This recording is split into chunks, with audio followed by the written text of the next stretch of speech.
This morning I had a conversation with the head of ERCOT. In fact, he called me this morning to let me know that they had given the green light to the energy providers to restore all of the power outages from Monday, with some exceptions. For example, if a transformer blew, of course, that they had to work on that. But he did indicate to me this morning that they had brought on more generation, more power, and that those power outages will be restored. Now, let me say this. It's still a somewhat uncertain sort of situation. And what I mean by that, they have brought on a lot of generation very quickly. That doesn't mean that there won't continue to be some power outages. Certainly may not last as long. And then there may be some instances in which they still may say to a Centerport or an Encore that they may have to shed some power. But at least the situation is much better today than it was yesterday. And then this morning I had to talk with Dave Lazar, the president of Centerpoint, and Kenny Mercado is here as well, which says, and he indicated that they are in a much better position, and I'm going to let Kenny follow up on that. But the point is, where yesterday there were 1.3 customers in the Houston region, Centerpoint service area without power, today that number is significantly less. I still would encourage people to conserve on their energy, to be very careful about that. We're still going to be in this period of time for a few more days. With respect to the water pressure, I am pleased to say that today things have improved. The water pressure has increased. The bottled water notice was given when the water pressure falls below 20% PSI.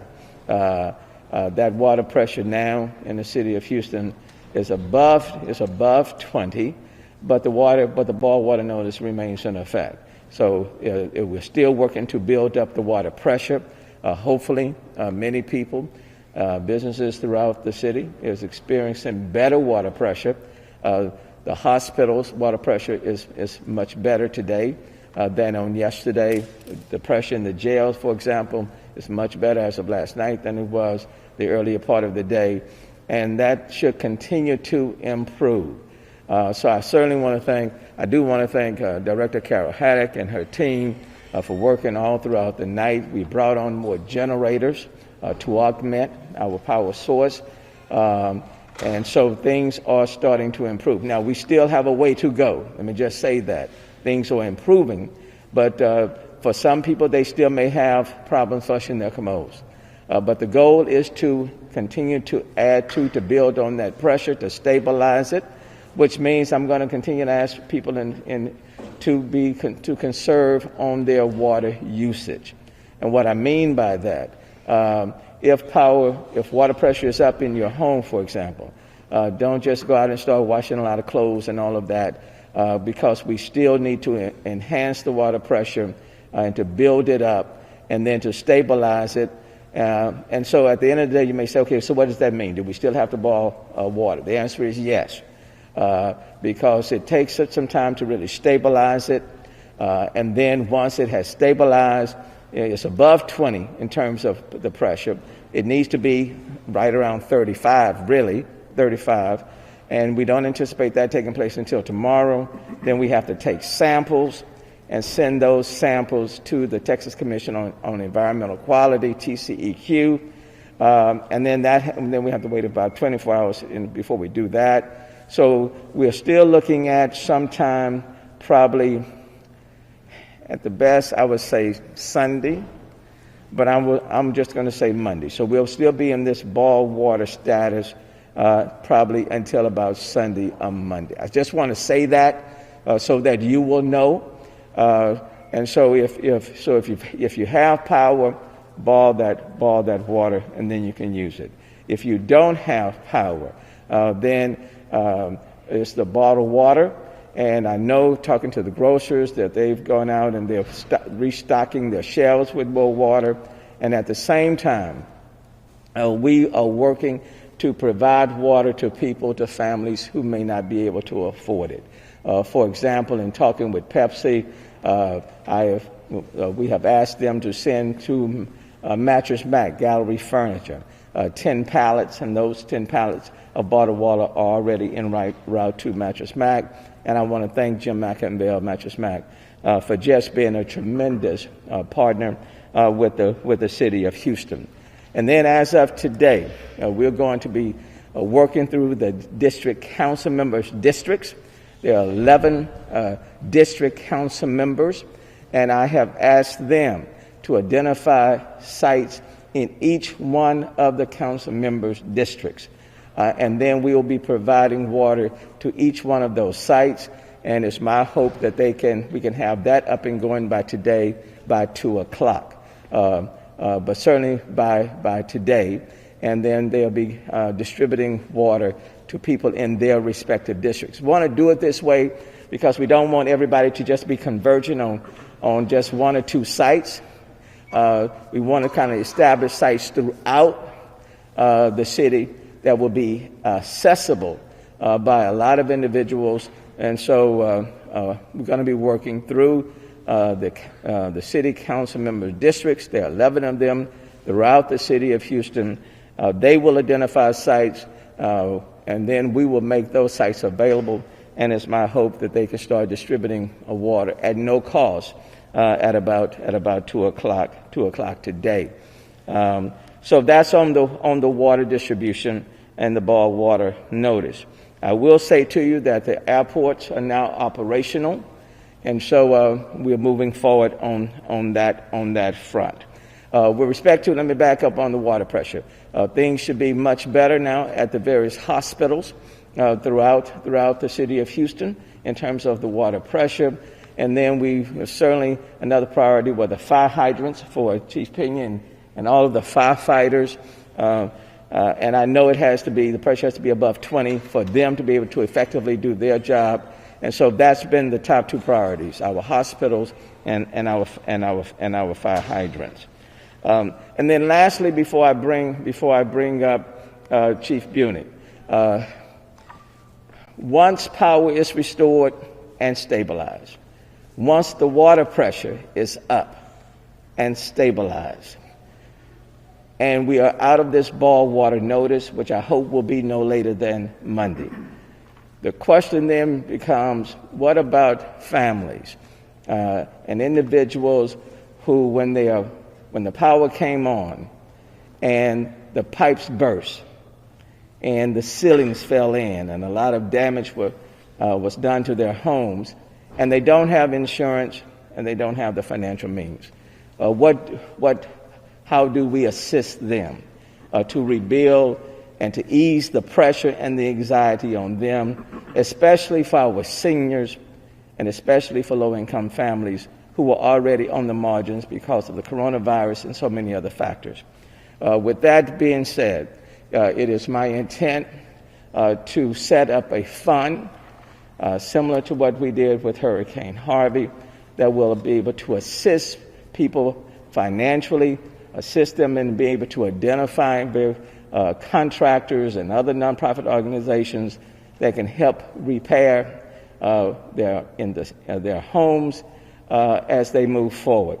I've had a conversation, for example, with Dave Lazar, who is a CEO of Centerpoint, and he has agreed to serve as the chair, and we'll provide some additional details on that fund, probably if not later on today, tomorrow, as we work out the details.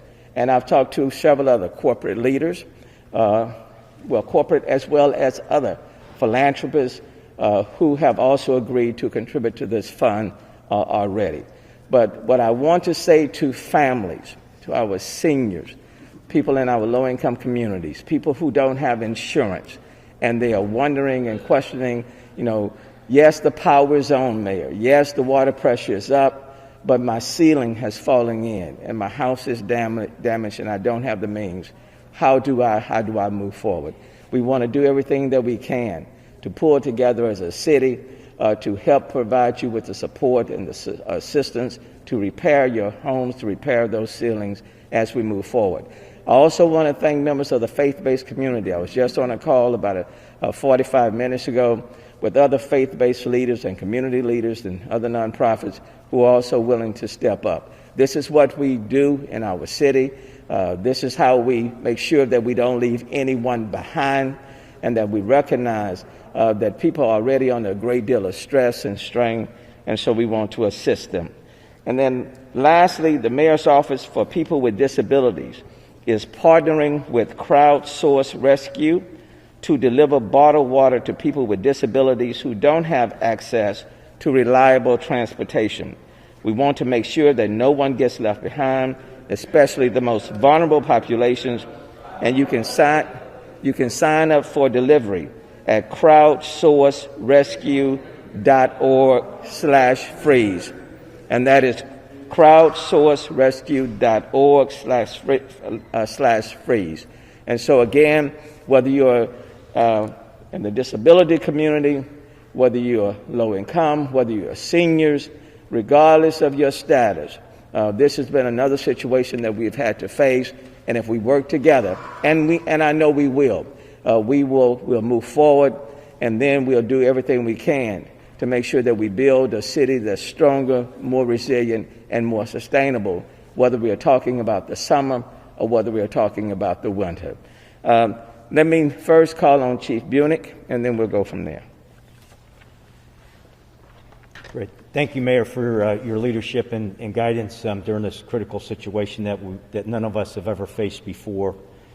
OEM is still working very hard with all of our city departments and then all of our local, county, state, and federal and private sector partners. So I want to thank everybody for this team effort that seems to be working. 911 calls are back to normal. This morning we received 382 calls versus 738 yesterday and 1,400 2 days ago. Power and water is our friend. We've also received reduced calls for requests in our Office of Emergency Management since folks are able to charge up their durable medical devices. The city's also looking at opening up some park district buildings in our local communities as warming centers, and also for folks to be able to charge up their devices, because we're aware that most people have power, but not everybody.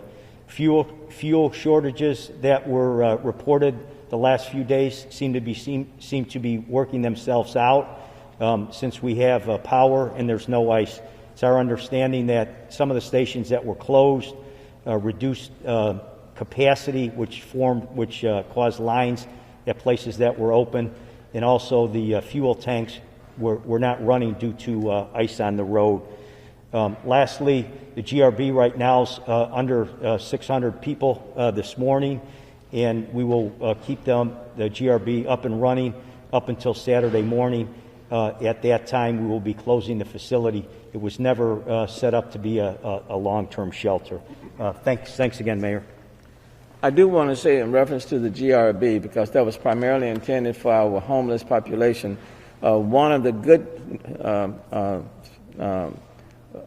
points that I want to make is that since we had, for example, at one point 797 people there, we've also set up stations there to work to provide people with temporary or permanent supportive housing. And I do believe that some people have taken advantage of that, and in those cases they won't be returning to our streets, but will be placed in a better situation. So I certainly want to make mention of that. Let me first turn now to Director Haddock from Public Works. Thank you, Mayor. Thank you for your leadership through this and your challenge to our team to bring this situation to a resolution as soon as possible. First, I want to start by reminding everybody that the city does remain in a boil water notice. We must advise you to boil your water prior to consumption and activities such as washing your hands or face and brushing your teeth. That really is important to keep your health and safety as we go through this. But I also want to start off with some good news. We started yesterday hoping that by the end of the day yesterday we would be where we are this morning. But yesterday we started the day making about 350 million gallons of water that we, producing about 350 million gallons of water that we put into the system. And by the end of the day, we were up to about 450 million gallons of water that we put into the system. But that was still not meeting the demands that we were having. We were at 18 PSI average across the city at the end of the day yesterday. Overnight, we put our energy and our focus, and as the mayor mentioned, we brought in generators, additional generators. We had one of our contractors bring in 5 generators between 8 and midnight last night, and got 4 more water wells and water well stations back up online. As of this morning, we're actually producing over 525 million gallons of water that are being put into the system and into the storage tanks. Doing this has allowed us to initiate a process to start citywide pressure increases. Our system has surface water treatment plants way on the east side of town. We have repump stations that kind of go right through the center of town. And then on the west side of town, we have our well fields and our stations out there that combine that water. It takes all 3 of those to keep our system pressurized. At 7 this morning, we started pushing water from the plants on the east side of town. And as the increased pressure made it to the repump stations, we engaged the repump stations to continue to push that pressure to the east, and then we turned on the well fields to supplement that. As of 9 this morning, we were repressurizing the system from all 3 areas of town, from the east, from the central, and from the west. By 9 a.m., the pressure had risen from 18 psi last night to 23 psi, and at 10 a.m., the average across the system was 26 psi. This is a really important number for us. At 26 psi, our firefighting operations are back in business. It's also that is above that minimum 20 psi regulatory threshold, but it still doesn't bring us out of the boil water. So what we're doing this morning is we're working to stabilize around that 25, 26 psi, make sure that we get the full system up to that, all the way from the east to the west. And then we're going to build on that pressure throughout the course of the afternoon. It is our goal to be at or above 30 psi by the end of the day, but that is going to very much rely on every one of you as Houstonians to participate in making this happen.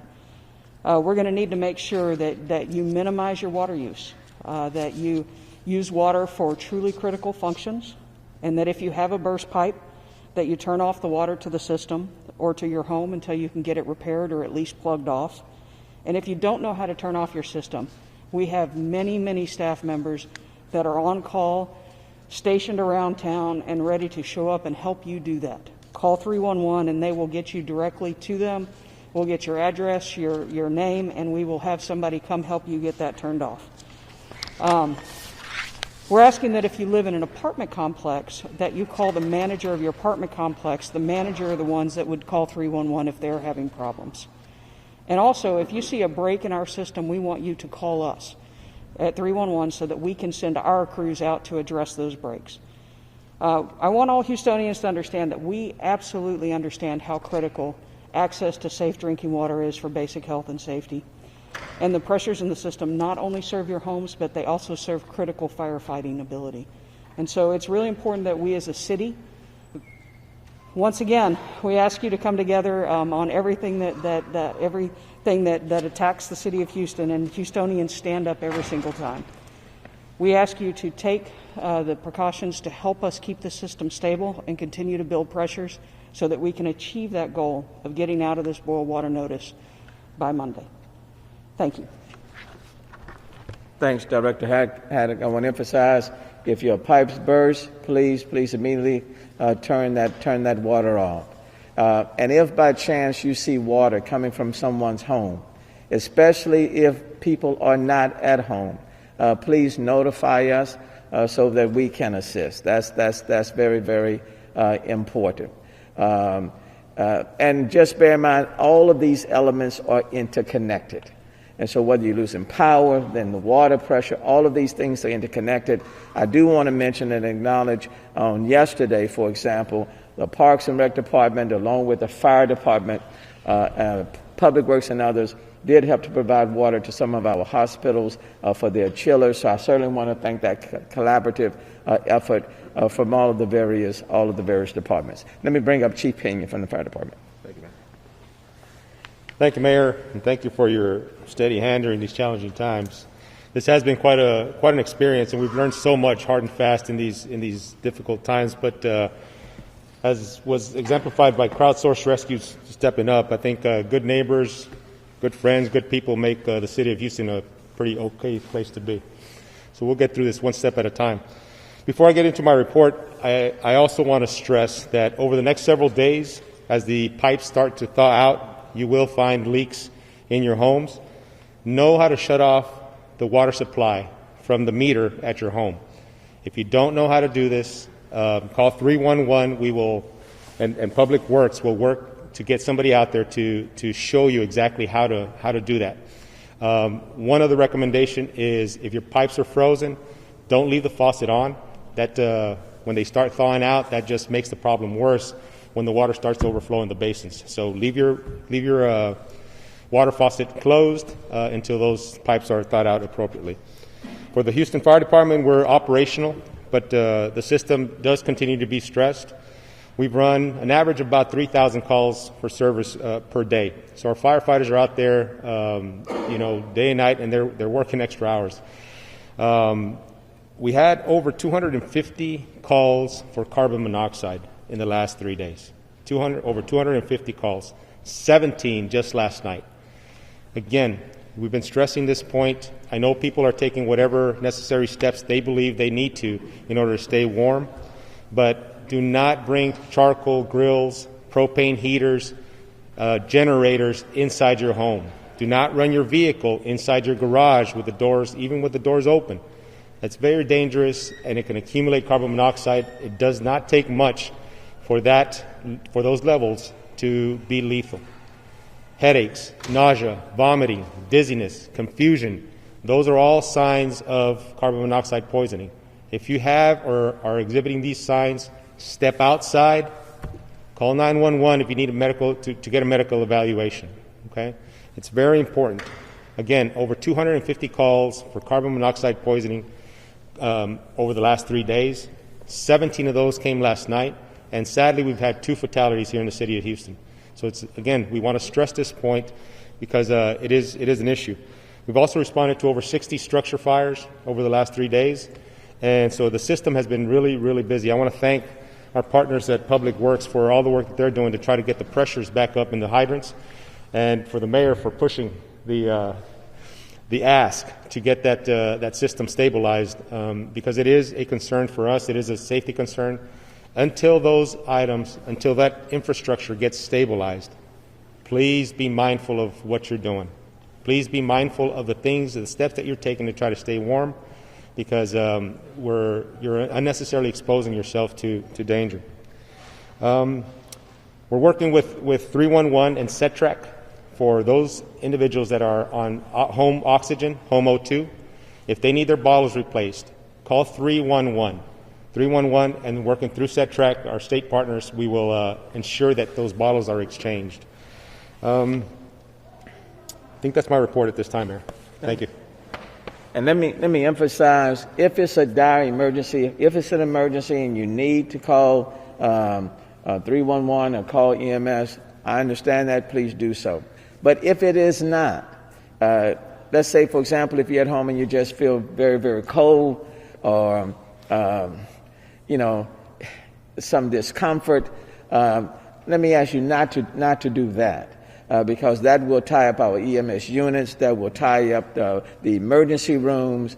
So don't use the EMS and the emergency rooms when you at home and you don't have the power and you're feeling you're cold. Please exercise. I just want you to exercise some good judgment, okay? But if in fact it is an emergency, then please call on us, and then we will respond. Now let me call on Assistant Chief Edwards, HPD. Thank you, Mayor, and let me echo again how much we appreciate your leadership, Chief Pena and Chief Unick, Carol Haddock, and Rick with Centerpoint. Thank you so much for everything y'all are doing to work hard for the citizens of Houston. Just want to give a quick update with regard to our numbers. HPD, since the weather incident has occurred, we've had a total of 1,077 accidents that have been reported, and we've towed 61 vehicles. Aside from the accidents, just for things like abandoned vehicles, broken down vehicles and such. At the time of 11 o'clock, we had calls for service holding of 45, no code 1s, no code 2s, and code 3s and other calls. And so we're managing the call load very well. We did see an increase of calls the second day of the event, but those have come back down, and we're able to address those with the streets clearing up. We have only the one fatal accident. That's a testament to how good everybody out in the community has been doing with driving through all these conditions, and that happened the very first night. We have had some weather-related deaths that have been reported to us. We've had 4 with the carbon monoxide poisoning, a couple the first night, and then we had a couple yesterday. We still have our police stations with no water. But we are all back up on power.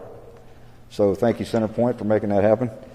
And we're just like the rest of y'all. We're dealing with the same issues with the water. So all I would ask is some of your neighbors may still be gone. If you happen to see water leaking, please shut that off on the outside. And we have our officers out there reporting water leaks as well, because the quicker we get these things shut off, we can get that water pressure back up.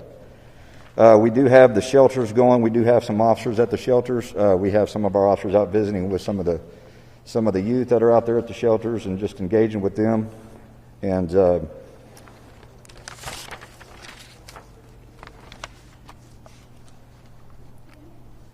that's all I have as far as that. With the does anybody have any questions for us? And hold on 1 second. One more. Let me bring up Kenny Mercado, the Senior Vice President for Centerpoint. Thanks, sir. Thank you, Mayor. And I was telling him a few minutes ago, he's the expert of experts when it comes to crisis management, so it's a pleasure to work with you. Thank you for everything. As you heard from the Mayor, we're not done yet, but we've come a long ways in the last 24 hours. Yesterday at this time, 1.37 million customers were out of power. Today it's about 40,000 customers without power. We won't stop until we get every single customer back on. We have the best linemen in the country working in your backyards today, safely, very experienced, well prepared. Let them do their jobs, and you will get your lights on as quickly as we can. We want to really, when you think about what happened yesterday, from about 5 p.m. last night till about midnight, we saw just a significant amount of generation come online across the state of Texas. It was a big impact.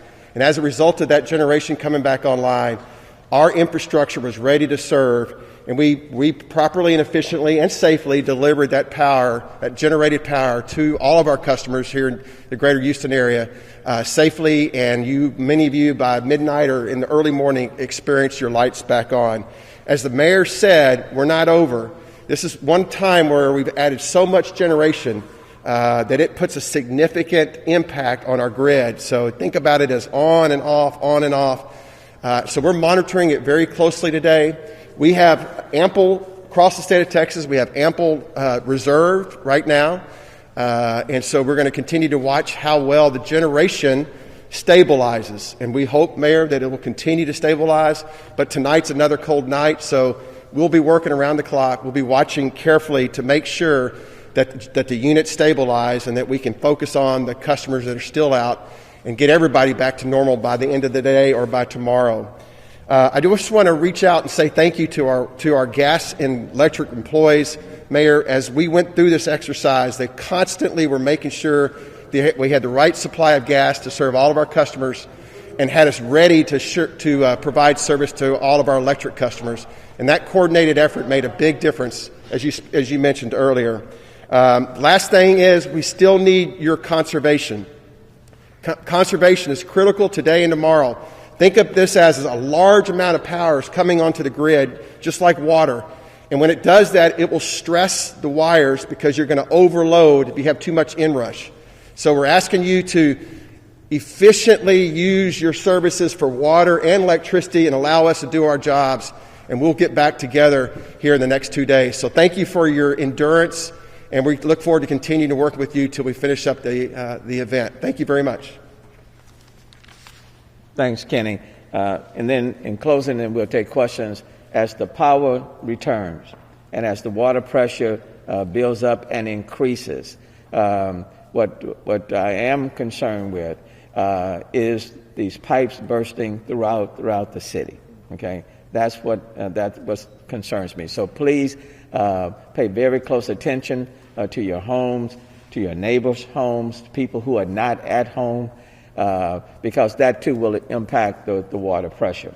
And then at the same time, we want to make sure, and again, that we're going to do everything we can to assist people who don't have insurance, may not have the financial means, to help them to repair their homes. That's what we do in the city. Having said that, one last thing.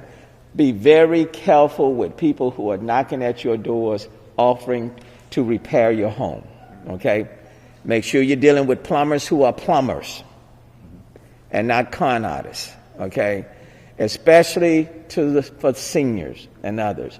Please be careful. There'll be a number of people knocking on your doors, offering to repair your homes, or saying they're from Centerpoint or Reliant or you name it. Please be very careful allowing people into your home, or you paying people, giving people money, and then they end up absconding with what you gave them. So please be careful of that.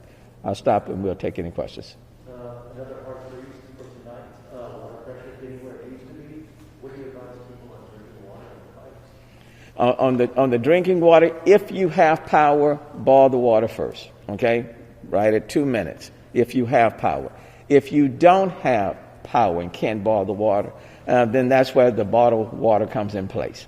And so that's why, in addition to what's being provided at the stores, and I do want to thank the retailers who are really stepping up, and they've got a number of trucks coming in. I talked with Joe Kelly, president of Kroger's, before this press conference, and they literally have hundreds of trucks that are rolling into the area, so I want to thank them.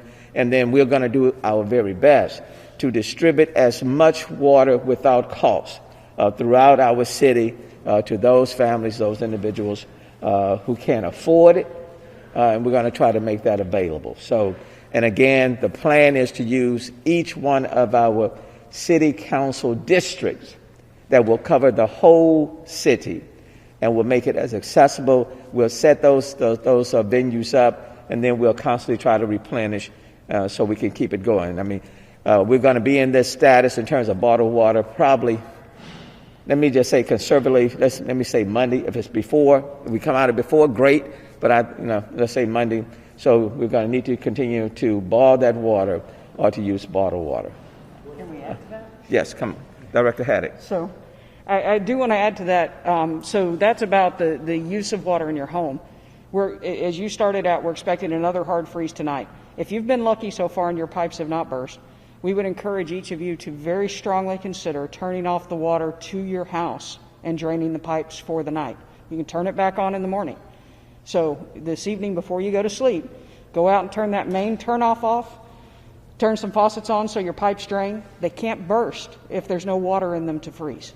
So if you've been lucky so far and you have not had your pipes burst, I would highly encourage you to drain the water from the pipes in your house so that you do not have that happen to you as well.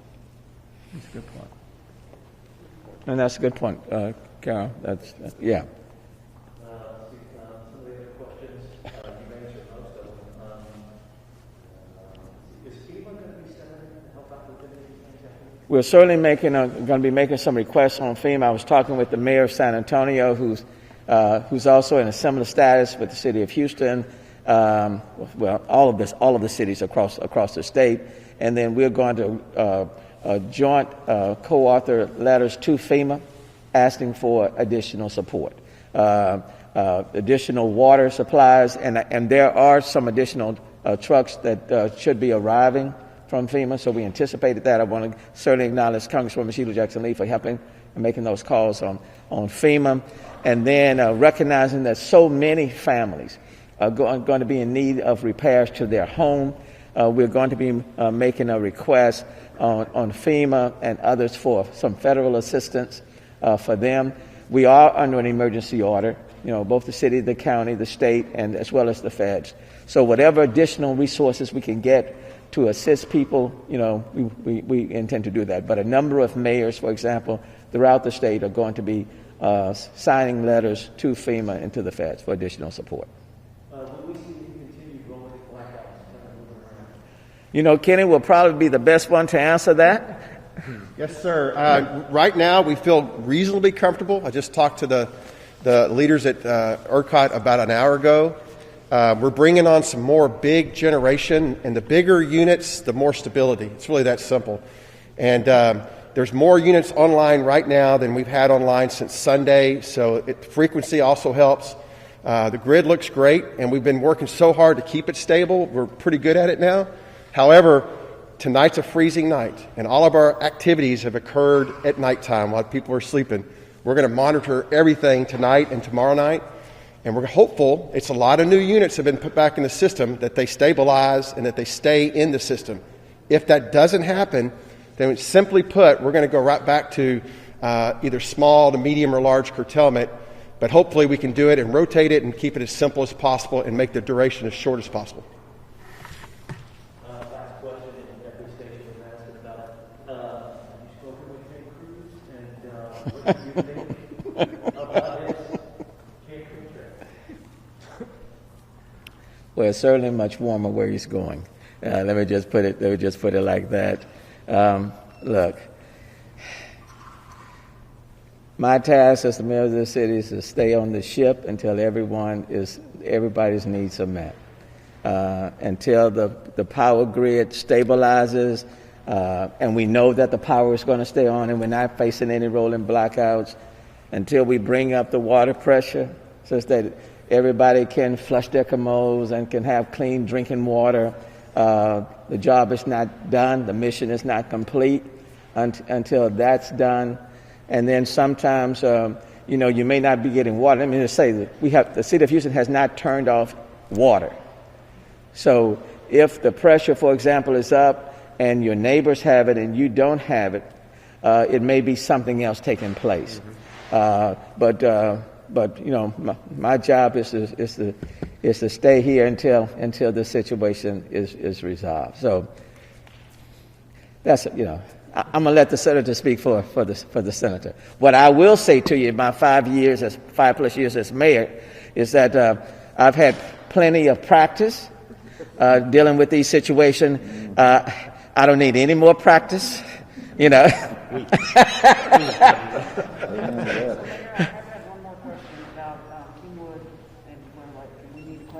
Oh, yeah. Now, Kingwood and Clear Lake are not under the ball water notice. Kingwood, Clear Lake, they are not under the ball water notice. They're on different systems. They're on different systems. They're not a part of the main system that we're talking about. So the ball water notice does not apply to Kingwood, and it does not apply to the Clear Lake region. Okay, I want to be that clear. Now let me go back. I don't need any more practice. Okay, I've had enough practice. But I will say, the resilience of the people in this city is amazing, and how people come together is amazing. So I can't thank all of the parties. There are a whole lot of people who stepped up, a lot of companies and corporate execs and businesses who have stepped up. Several people who have called this morning who have offered support for the fund that we intend to establish. And they will be serving as the advisors, not anybody from the city of Houston. And so that's encouraging. So even in the midst of what we've gone through this week, a lot of positive things have come forward. And and in spite of it all, we still have so much to be grateful for. So depending on what happens for the rest of the day, I intend to probably give another update at the end of the day, because we really want to drive home to people about the danger of carbon monoxide. Because I know people, they're doing everything possible to keep warm, but there's danger in doing things the wrong way. So we really want to emphasize that. And then again, I want to say to people, don't rush to the emergency rooms if it's not an emergency. Don't tie up our EMS units. if you don't have to.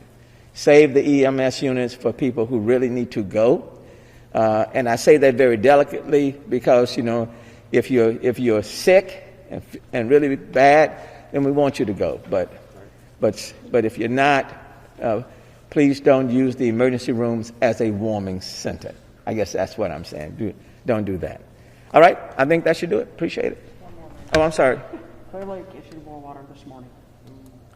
Well, you know, I said not Clear Lake. They're on a different system. But Clear Lake this morning, they had to issue a boil water notice as well. Again, when that pressure drops to a certain level, you're obligated to give the boil water notice. And that's why it's the city of Houston, many of the surrounding areas, it's San Antonio, it's Austin, many of the surrounding areas around Dallas. It's all over the state. But, you know, this too shall pass, and we'll get through it. Thank you so very much. Appreciate it.